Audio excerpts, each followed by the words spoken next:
This angel is worse than Satan. The book of Enoch explained a group of fallen angels known as the Watchers, and what they did will shock you. I'll explain the worst of these angels at the end of the video, so stay until the end.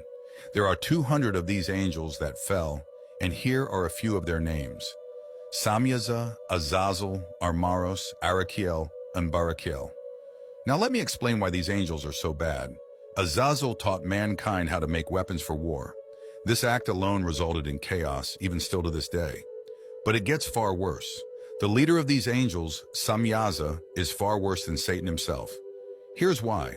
Not only was Samyaza the one responsible for leading every fallen angel to sin, he also led a series of experiments with the other fallen angels. They created a series of twisted, disfigured beings with human DNA and animal DNA. This whole story is spoken about in the Book of Giants. It says the 200 angels choose animals on which to perform unnatural acts, including, presumably, humans. When this lady broke out of prison, all hell broke loose.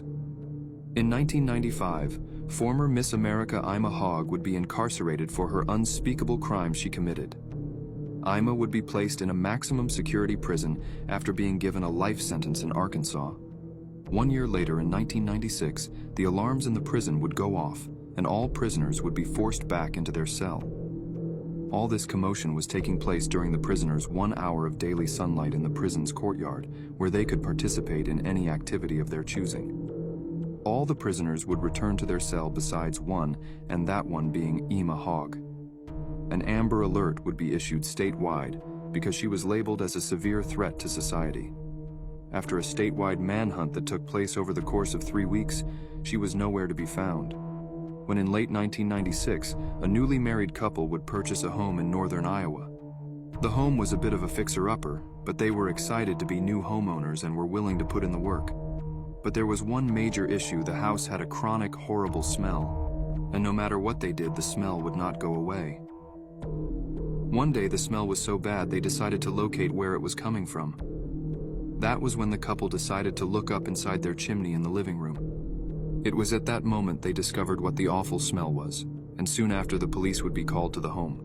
In the early 2010s, a captivating urban legend emerged within fashion circles and online communities, introducing the world to the enigmatic trend known as Swagapino. This term, a fusion of swag and Filipino, symbolized a distinct fashion and lifestyle phenomenon that resonated deeply with young Filipino Americans. The Swagapino style embraced specific fashion elements, including flat-brimmed hats, skinny jeans, Vans sneakers, nerdy glasses, and heavy photo editing. These sartorial choices converged to create a visually striking representation of self-expression, capturing the attention of the Swagapino community. The trend found its roots in influential online platforms such as Tumblr and Instagram. These digital realms provided fertile ground for Swagapino enthusiasts to share meticulously curated outfits and edited photographs, fostering a sense of community and propelling the trend forward.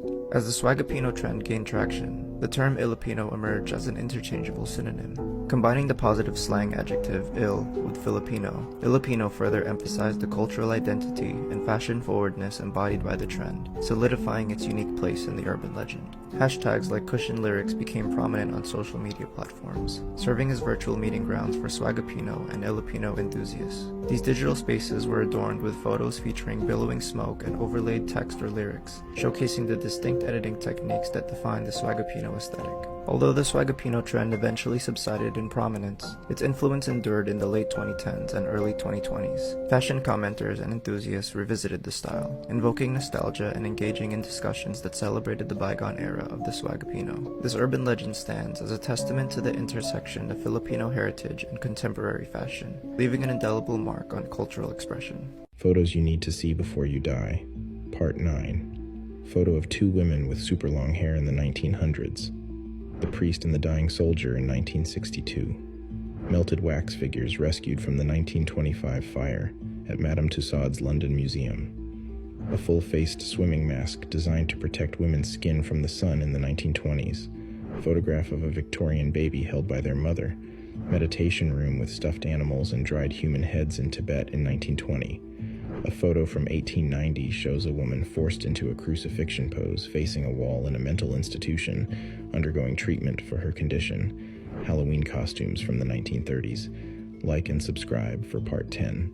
This stone is all that's left of a gruesome killing machine. Bonjour, weirdos. I'm back and creepy as ever, but this time I've brought you to Paris. And I'm heading straight out to this very normal-looking neighborhood in the 11th arrondissement to show you something truly horrific. Down this unassuming street, and at the crossroads of Rue de la Roquette and Rue de la Croix-Faubin, are these small rectangular patches in the pavement. Hundreds of people cross over these stones every single day, without any idea that these 5 indents were once the foundations of a notorious guillotine that once carried out executions for all of Paris. Because the park across the road was once the site of a prison known as La Roquette, built under Charles X in 1826 and well known for its horrid conditions and housing prisoners as young as 7. And from 1851 to 1899, the guillotine that stood right here was used for 69 public beheadings. La Roquette was closed down in the 70s and it's now a lovely neighborhood park, but the park still retains the prison's original entry gate. That, along with these 5 slabs in the pavement, are now all that remains of that horrendous death machine that brutally ended the lives of so many Parisians. Have a good day! 3 disturbing facts about historical figures that school kept from you.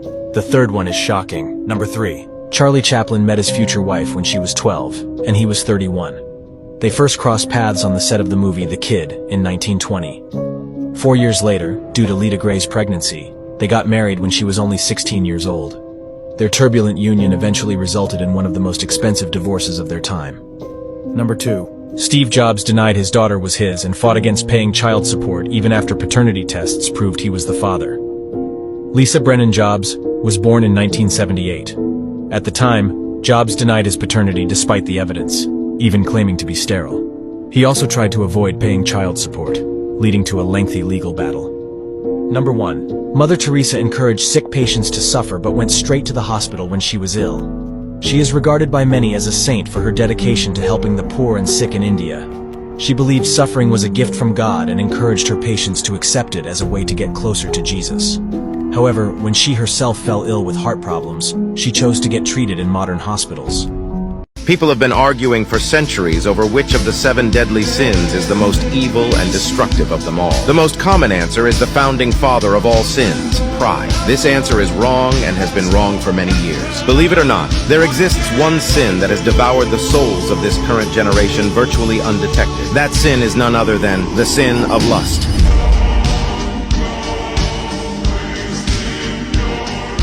Hi, this is how to survive different zombie apocalypses from different zombie movies and TV shows from an expert. I'm not an expert, but I am now. Brother, I swear to God, if you die to these motherfuckers, you deserve to die. There's nothing else I can tell you. It's called The Walking Dead. They are called walkers. Just get on a goddamn bike or power walk. I don't know what to tell you. But now there's a variant, and they climb now, so... you've seen the episode, just like I did. They climb like old people fuck. Okay, if you die to these things, I don't know what to tell you. Yeah, but there's hordes and stuff. So how are you gonna avoid that? Like this. Sorry, guys. What are they gonna do? What are they gonna do? They're stupid. How do you die to these things? No, you're dead. There's no way. Not even Killian goddamn Murphy could figure out how to get past these motherfuckers. The Thomas Shelby, they have my boy. If he can't do it, no one can. Not sure if you've seen it, but it's a strain of rabies. So they're induced with rage all the time, and they run like Usain Bolt. Imagine seeing your grandmother, 9 weeks pregnant. Okay, I know that's weird. Sprinting at you at the speed of a Toyota Prius going half its speed. It's crazy. There's no way. I know that this is how you survive. You're not. That's just the answer. You're not. Okay, these ones, they're a little tricky, okay? Because they're slow, like in The Walking Dead, but they learn, which is crazy. Because this dude in the front right there, that's Big Daddy, you see him in the movie learning how to do things. Like he learns that they don't breathe, so they can walk on the bottom of the ocean to where the people that are alive are. He learns how to use a fucking gun. It's crazy. This is one of my favorite zombie movies of all time, and how you're gonna survive them is keep them away from schools and math teachers, and you should be fine. Or here's a better example: put a fence up. Like a really, really good fence. And then put another one up, and then another. And then you should be fine. If you've never seen the movie, the entire point of these zombies is they want to be just left alone so they can do their own thing. So literally just leave them alone, and you'll be fine. Similar to 28 Days Later, you're fucked. but not to the degree that you would have been fucked with the 28 days later. Because yes, they sprint, they are horrifying, but they're just hungry. It's not a strain of rabies like in 28 days later. They're just hungry. So just throw a cheeseburger at the floor, I guess. I don't know. In the movie, like, they used a dog to, like, give supplies to another survivor across the road. So they just want humans, I guess. So just throw someone you don't like into the street and then run away. Also, just like Land of the Dead, they also learned, because when they saw the dog go through the hole, they found out, oh shit, we can get in there. And then they busted down the door and got to the guy. So, honestly, you're fucked. Just avoid cities. That's the whole thing. With all of these things, avoid cities and, I don't know, just stay away from people. How about that? No, but in all seriousness, if you really want to know how to survive a zombie apocalypse, you literally just have to wait it out for like a month, because they are zombies. They survive on eating people, and they don't sleep. They don't do anything else except for eating people. So give it like a month, because they're going to be walking in the street using their muscles, which will eventually get tired and built up with lactic acid, and then they'll collapse. And then also you have the sun, the wind, the rain, the snow, depending on where you are, the elements that'll eat them up, and eventually they'll just all die out in like a month. So that's the true answer, but I like making things dramatic, so I made this video. I bet you've never heard of the heretic's fork. This form of torture was used to punish witches and heretics. How this would work was the victim was fitted with a leather collar. In the collar was a double-sided fork. Each side had 2 prongs. The prongs were razor sharp. The only way the victim could keep from penetrating their skin was to hold their head all the way back. While wearing it, they were unable to eat, drink, or speak. They also couldn't sleep. Of course, the longer they wore it, the more exhausted they became, and the more their head started to nod. Eventually, they would get to the point where they had to let their chin down. It was very slow, very agonizing, and very fatal. But why did they have their chin facing up? Because they wanted them looking up at God as they begged for forgiveness.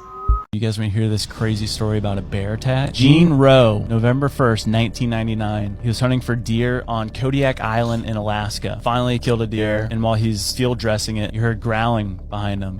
And he turned around, and it was a 10-foot tall bear weighing 1,400 pounds. So before he could even react, this bear came over and bit his arm, almost ripped it off. But while it was biting him, he kicked the bear in the throat, and the bear stumbled back. He remembered he had a knife on him. He pulled out the knife, and then he slashed the bear's throat, and the bear went down, and then he stabbed the bear in the vertebrae. He said at that moment, he just prayed to God. He's like, God, whatever you have to do, please save me, get me out of this. The story goes that they were literally circling each other. He had so much adrenaline in him. He said with all of his strength, they charged at each other, and he punched this bear as hard as he could in the mouth, so hard that it said that he broke every single bone in his hand and fingers, but it knocked the bear out. No, it did not. He knocked the bear out, and then he ran over and grabbed his gun and shot it. And they have his knife in a museum on display. That's sick.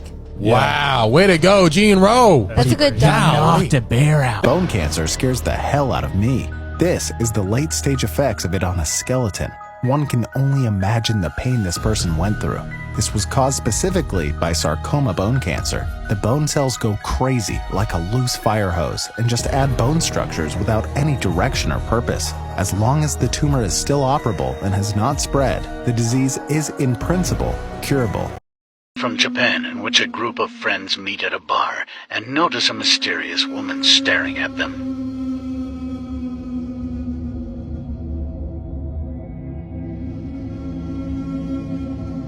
They then arrive at a subway station, where the woman is following them.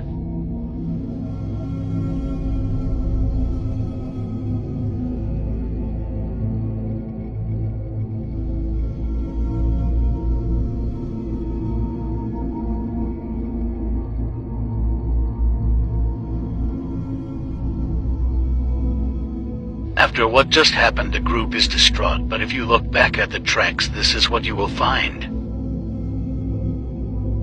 Boys caught walking when they were alone.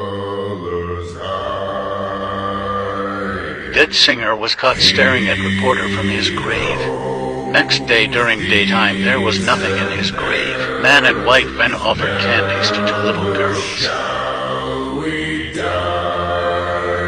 This is supposedly the world's most haunted doll. And listen, don't make fun of him because you might find yourself needing to write him an apology letter like a lot of other people. Allow me to introduce you to Robert.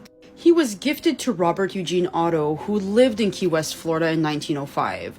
The doll was made in Germany in 1904. When he received the doll, they were instantly inseparable. Yes, Robert and his doll have the same name. For the sake of the story, I'm going to call young Robert by his middle name, Eugene. So they're inseparable, right? Okay, now every time something odd happens, Eugene blames it on Robert. Normal childhood behavior, I would say. Parents are also not believing him. Till one night, his parents hear furniture literally being thrown around, and so they think somebody's breaking in. Obviously, they run to their child's room, and they find Eugene hiding in a corner, and Robert propped up on the foot of his bed, staring. The room, a disaster. Eugene looks really scared, and again blames it on Robert. Eugene treats Robert like a human. It's his best friend. He talks to him. He dresses him. That's where he gets this outfit from. But occasionally, his parents hear an answer. They hear like the occasional voice. And when they ask Eugene, who are you talking to?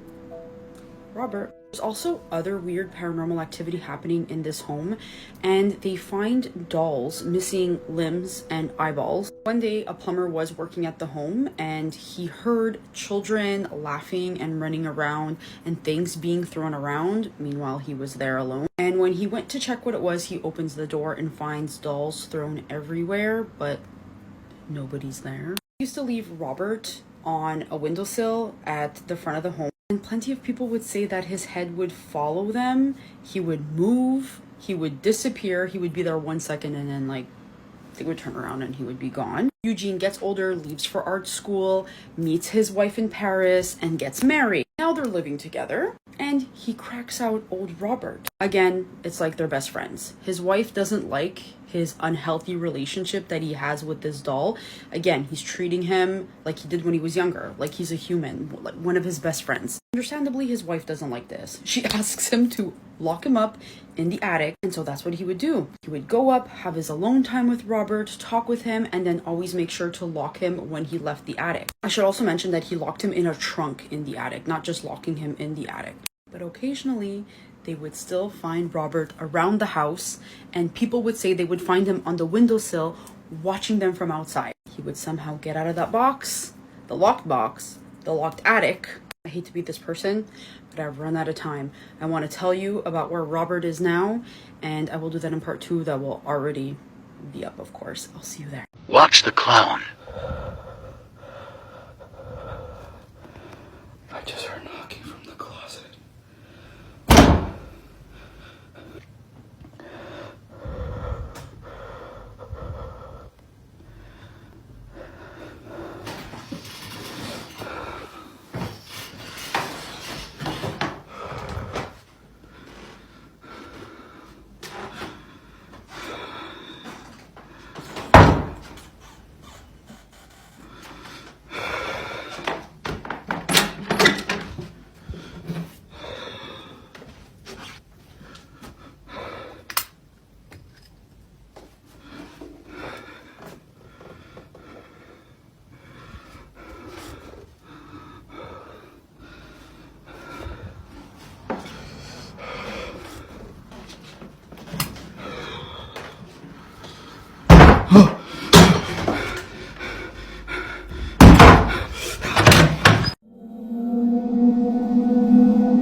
This girl is 500 years old and could be coming back to life.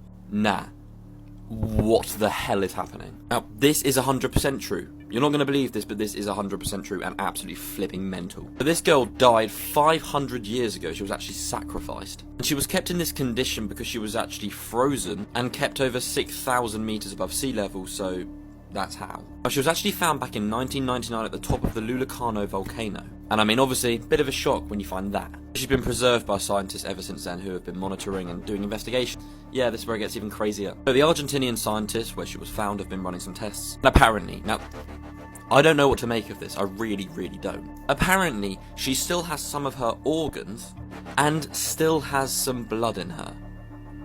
What? Some scientists are saying that she could wake up at any moment, and I'm not sure what I think of that. Be like the first cryogenically frozen person to wake up. This is ridiculous. Hit that follow button, I'll keep you updated. On Sunday, June 28, 1914, the world witnessed a fateful event that would ignite the flames of World War I. Archduke Franz Ferdinand, heir to the Austro-Hungarian throne, and his wife Sophie were targeted in Sarajevo by a group of assassins organized and armed by the Black Hand, a Serbian nationalist organization. Among them was 19-year-old Gavrilo Princip, a member of Young Bosnia. The initial assassination attempt came from Nedeljko Čabrinović, who hurled a grenade at the royal couple's car. However, the explosive bounced off, detonating behind the vehicle and injuring occupants in the following car. Upon their arrival at the governor's residence, Franz Ferdinand remarked, "So you welcome your guests with bombs?" The couple insisted on visiting those injured by the grenade at a local hospital. However, as they were being driven, the car went down a side street and was stalled by a line of cars. Princip approached the royal couple's car with a pocket-sized pistol provided by Serbian Army military intelligence and fired shots at close range. Sophie was struck in the abdomen, followed by a fatal shot to Franz Ferdinand's neck. Despite his wounds, Franz Ferdinand's last words to Sophie were, "Don't die, darling, live for our children." Due to the intricately sewn lapel of Franz Ferdinand's coat, medical aid was delayed, and he succumbed to his injuries within minutes. Sophie also passed away en route to the hospital. Austria-Hungary's subsequent declaration of war against Serbia 1 month later marked the beginning of World War I. The assassination of Archduke Franz Ferdinand is widely regarded as the immediate trigger for the conflict. This funny mama guy shocked the world. The mama guy, aka Sawonjeng, a Korean TikTok star with a massive following of 55 million, faces up to 7 years behind bars for sexual assault charges. This incident is unrelated to his video content, involves him and another man allegedly assaulting an unconscious woman after a gathering. Fans were initially shocked by reports hiding his identity, but even with his face initially obscured, they eventually figured it out. Sawonjeng claims it was consensual, and a court hearing is slated for January 2024. This scandal has sent shockwaves through his career. So, what's your opinion on this one? Share your thoughts down below. Animals that have killed people. Tilikum the orca. On February 24, 2010, Tilikum killed Don Brincho, its 40-year-old trainer. The killer whale grabbed her by her ponytail and pulled her into the water, slowly drowning her. Never shall we die. The legend of La Llorona is both a tragic and chilling tale. Maria, once a beautiful and loving mother, was driven to madness by her husband's betrayal. In a fit of rage and heartache, she committed the unthinkable act of drowning her children in a river. Immediately filled with remorse, she ended her own life, only to find herself cursed to wander the earth forever, her mournful cries echoing through valleys and along waterways. This story serves as a powerful cautionary tale, often used to warn children to stay indoors after dark and to avoid rivers and lakes at night. It is said that La Llorona, in her eternal quest, might mistake wandering children for her own and take them away. Her sorrowful cries are a chilling reminder of the consequences of her actions, blending with the night and keeping the legend alive through generations. The tale of La Llorona is more than just a ghost story. It is a poignant reminder of the thin line between love and madness, a timeless echo of a mother's eternal grief. So this next story was sent to him by Robert, and this is his experience. Hi, my name is Robert, and I've been following you for about a year now on TikTok. My grandpa died on December 18th, 2020. Sorry about your loss, bro. Due to COVID. It shocked everyone in my family. On the 1-year anniversary of his death, all of our family was together, and I went to use my grandma's restroom, which her and my grandpa would share. And as I walked in, I looked over in the mirror and I saw my grandpa in the reflection. He was wearing a red sweater and jeans, which is the outfit he would always wear. In that moment, I turned around to look behind me, and then back to the mirror, but he was gone. Please explain what I saw.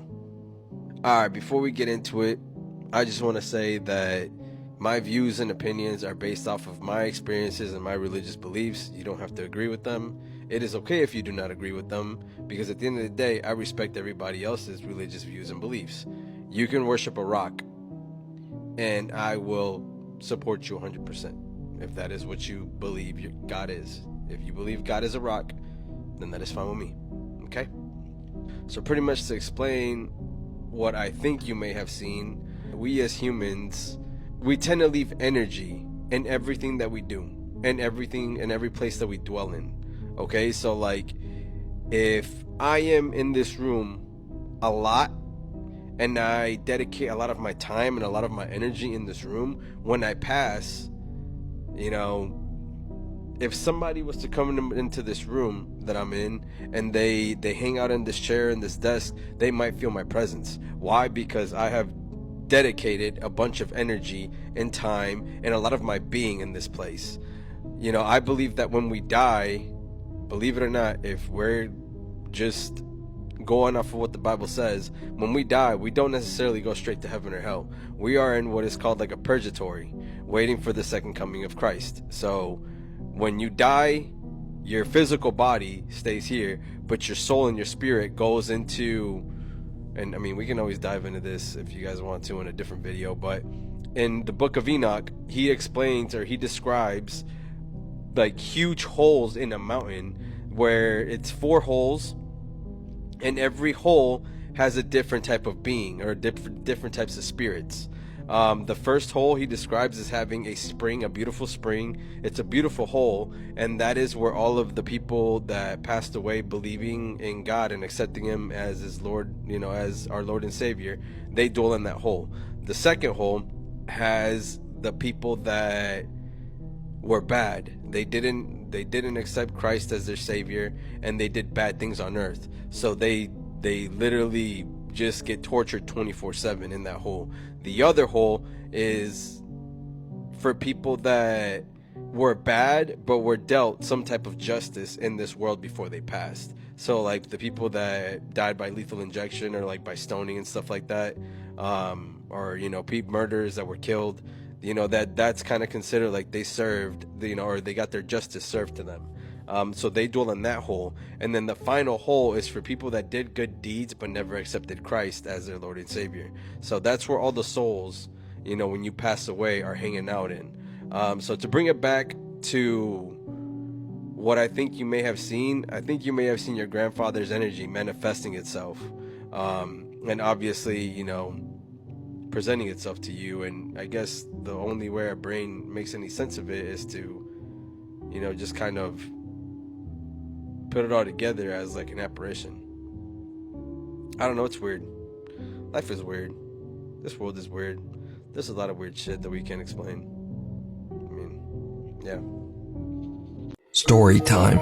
Laura from the YouTube channel Laura's Kitchen regularly uploads fun videos sharing her tasty recipes and love for cooking.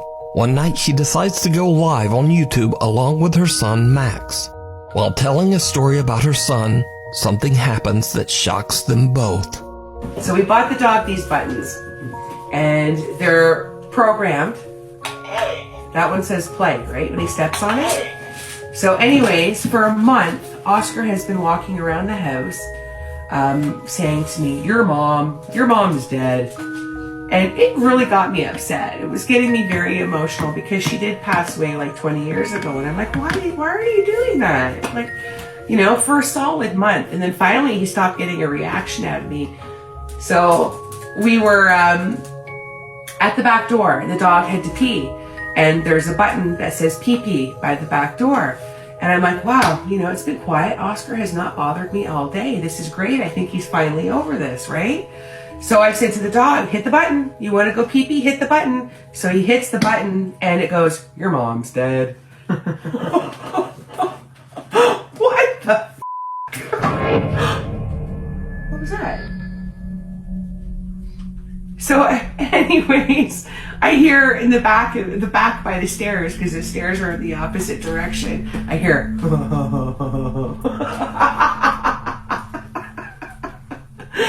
So yeah, that's an evil story. Oh my God. Oh, Tracy saying hi.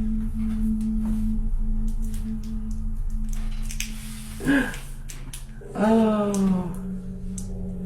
What else are we hearing here? Is my house haunted? Is my house haunted? Why? What's up, Angie? Sorry, typing too fast to spell it right. I don't know. Sometimes I get a feeling there's something happening in my house, but I don't. Oh, yeah, it's haunted. The dog wants to go for a walk. What did she see? I think I heard something in the background earlier, but I thought I heard something. Nothing's right. Sorry, typing too fast. That's strange. The cabinet behind you just opened and closed on its own. What? Is that what that was? Ah! The f is that?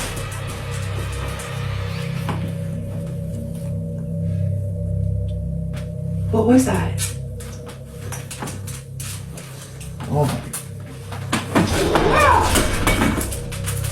Get the f out of here. What the hell? Right as Laura is talking about her mother, a kitchen cabinet opens and closes very quickly on its own. Laura hears something, but shrugs it off and continues to tell her story. Now remember that all of this happened live on YouTube. So, in Laura's live YouTube comment feed, one of her worried viewers warns her about what just happened. Laura is confused and goes to inspect the cabinet.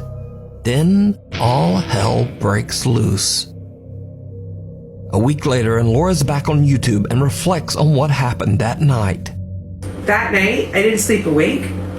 Absolutely petrified. My husband came home. I didn't call him at work because I figured he would tell me I was being dramatic, and I didn't want to hear it. But anyways, small and short of it, the next morning, I went to the kitchen. I'm the first one up to get everything ready for the kids for school, and it felt normal. There was no bad feelings. It was completely peaceful. It doesn't feel like it was bad. And the more that I watched the video over, the more things kind of like, I don't know, I kind of feel like maybe it was my mom. It's just too coincidental because we were talking about my mom. We were telling the story. And as soon as I said that last line about my mom is when that started happening. And the weird thing is, if you look at all my videos since over a year and a half ago, if you notice in the kitchen, oh, you can't see it from that angle. Hold on. I keep my mom right here, and she sits underneath the cupboard that was opening up. So is it coincidence? Is it my mom? If it is, do I want to sage my house and tell her to leave? Because I don't feel weird. I don't feel creeped out or violated in my home. I feel nothing. So I'm not going to do that. So could this be the spirit of Laura's mother trying to make contact? Let me know. The legend of La Llorona is both a tragic and chilling tale. Maria, once a beautiful and loving mother, was driven to madness by her husband's betrayal. In a fit of rage and heartache, she committed the unthinkable act of drowning her children in a river. Immediately filled with remorse, she ended her own life only to find herself cursed to wander the earth forever, her mournful cries echoing through valleys and along waterways. This story serves as a powerful cautionary tale, often used to warn children to stay indoors after dark and to avoid rivers and lakes at night. It is said that La Llorona, in her eternal quest, might mistake wandering children for her own and take them away. Her sorrowful cries are a chilling reminder of the consequences of her actions, blending with the night and keeping the legend alive through generations. The tale of La Llorona is more than just a ghost story.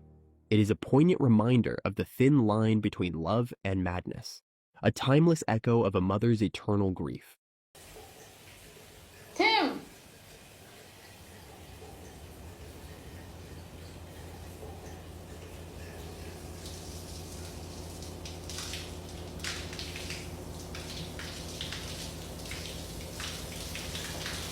Hello?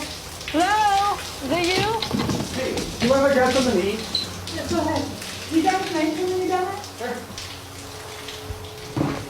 Will you grab my towel? I know you're still there. Come on, you're not scaring me.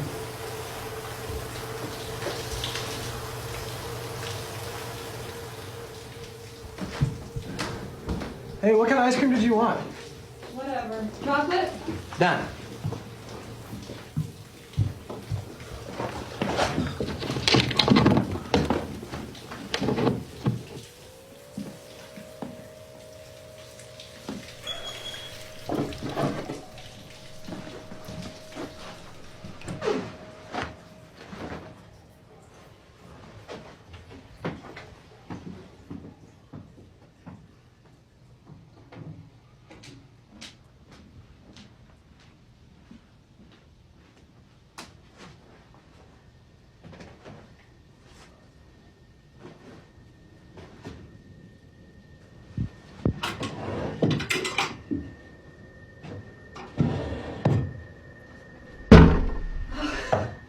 You scare me. You shouldn't jump out at somebody like that. Sorry. I brought you ice cream and beer. Thanks. Why did you move my clothes? I didn't. They were all over the place.